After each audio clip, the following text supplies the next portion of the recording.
Hello friend, आप सभी को जय मां शारदे कोचिंग में स्वागत है। आज हम हिंदी का ऑब्जेक्टिव क्वेश्चन पढ़ेंगे जो परीक्षा में कई बार पूछा जा चुका है। चलिए पहला क्वेश्चन की ओर चलते हैं। पहला क्वेश्चन क्या कह रहा है, मलयज का पूरा नाम क्या है? तो मलयज का पूरा नाम भरत जी श्रीवास्तव है। ऑप्शन नंबर बी है। त्रिशपाठ के पिताजी की मृत्यु कैसे हुई थी? तो मानसिक सदमे और अधिक रक्त बहाव के कारण। ऑप्शन नंबर डी है। तीसरा क्वेश्चन क्या है, the fast of light fridge किसकी रचना है? तो जे कृष्णमूर्ति की। जैसी रचित पाठ पद्मावत किस भाषा की है? तो अवधी। वल्लभाचार्य से मिलने के पूर्व सूर्य किस भाव में पद गाते थे? तो दैवभाग। निम्न में से कौन सी रचना तुलसी की है? विनय पत्रिका। कवि का अर्थ क्या है? कहानी का अर्थ क्या होता है? तो विश्वसनीय होता है। शिवाजी के पुत्र का नाम क्या था? साहू जी। 9 नंबर क्वेश्चन क्या है, प्रसाद के पिता का क्या नाम था? देवी प्रसाद साहू। सुभद्रा कुमारी चौहान का जन्म कब हुआ था? 16 अगस्त 1904 को हुआ था। Option number A.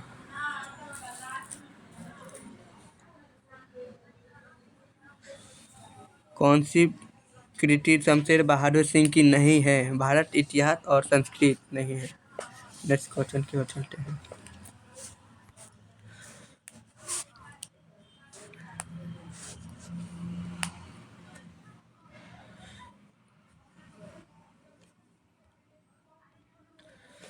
बारह नंबर क्वेश्चन क्या कर है, कौन सी रचना मुक्ति बोध की है? तो चांद का मुंह टेढ़ा। ऑप्शन नंबर डी है। सरोज किस संधि का उदाहरण है? 13 नंबर का क्या होगा? सी। विसर्ग संधि का उदाहरण है। 14 नंबर क्या कर रहे हैं, महेश का संधि विक्षेपा महा प्लस इस बी। दिग्गज किस संधि का उदाहरण है? दिग्गज किस संधि का उदाहरण? तो व्यंग संधि का उदाहरण है। परमात्मा किस संधि का उदाहरण है?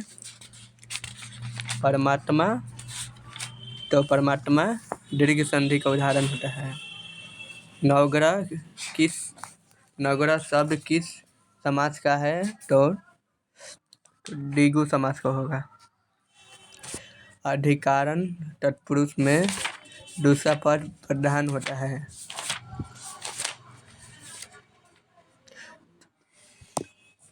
चतुरातन शब्द किस समास का उदाहरण है? तो 19 का आंसर होगा ए, बहुब्रीहि।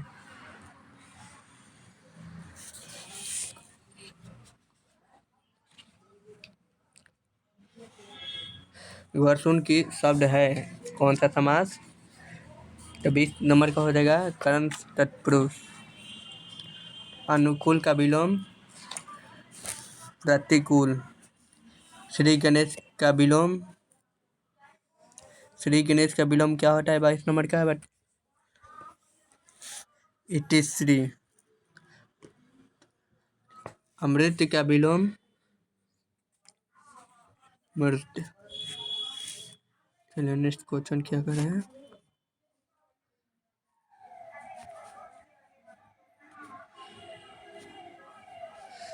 चौबीस नंबर क्या कर रहे हैं, मानव का विलोम क्या होता है?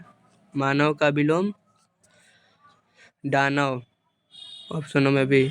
निम्नलिखित में से कुल प्रत्यय होगा? तो आंसर होगा वचन। इनमें से एक प्रत्यय नहीं है। कौन इसमें से एक प्रत्यय नहीं है? तो आंसर होगा अनु। निम्नलिखित में स्त्री प्रत्यय होगा?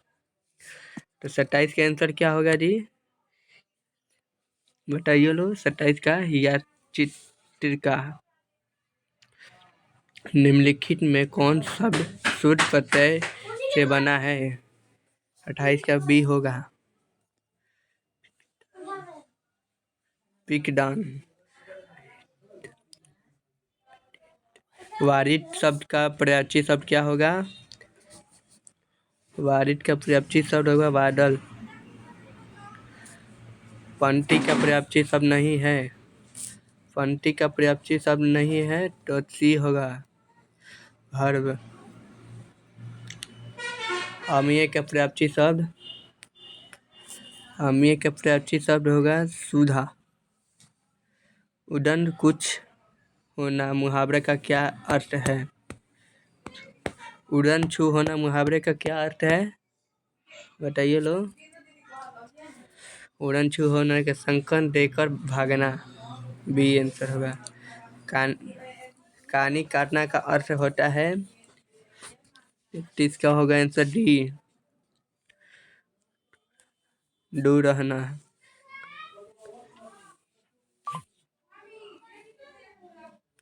कामकाज में कोरा होना मुहावरे का क्या अर्थ है? कामकाज में कोरा होना काम ना जानना। आरोग्य का पर्यायवाची शब्द नहीं है, आरोग्य का पर्यायवाची शब्द नहीं है, सी आंसर होगा।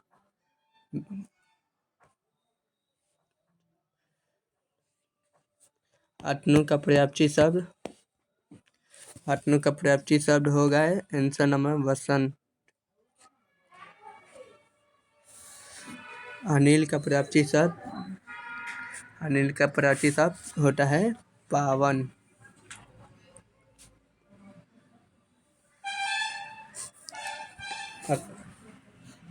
38 नंबर का निर्वाह में कौन सा उपसर्ग है? तो निर्वाह में उपसर्ग है नीर।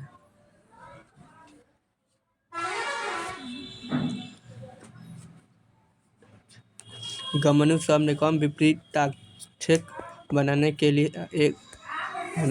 लिए आप किस उपसर्ग का प्रयोग करेंगे? तो इसका आंसर हो जाएगा आपका आका। संकल्प में कौन सा उपसर्ग है? समूह। माँ में हलंत होगा। हिंदी साहित्य का सूर्य किसे कहा जाता है? ये बहुत इजी सवाल है। सूर्यदास को कहा जाता है। संध्या का विलोम प्रातः। संध्या का विलोम होता है प्रातः।